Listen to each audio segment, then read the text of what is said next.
Hello అండి, good morning. అందరూ ఏం చేస్తున్నారు? టీ తాగారా? సో ఫస్ట్ లేవగానే ఫ్రెష్ అప్ అవ్వగానే టీ అయితే పడితే కొంచెం చలి గిలి నిద్ర అంతా వద్ది కదా. సో టీ అయితే తెచ్చేసుకున్నాను. చాలా చలి పెడుతుంది బాగా.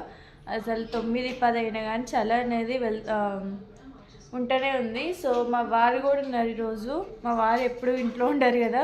సో నేను ఒక్కదాన్నే టీ తాగుతాను. సో ఈరోజు మా వారితో కలిసి టీ అయితే తీసుకుంటున్నాను. హ్యాపీ చాయ్ డేనా విత్ నిషితనా? సో మా వారైతే ఆల్రెడీ టిఫిన్ చేశారు. నేనైతే ఇంకా టిఫిన్ చేయలేదు. ఓన్లీ ఇప్పుడు హాట్ వాటర్ తీసుకొని టీ అయితే తాగిస్తాను ఇంకా. సో మీరందరూ టీ తాగారా లేదో చెప్పండి. నేను మా వారు కలిసి అయితే టీ అయితే తాగుతున్నాం. బాయ్ చెప్పండి.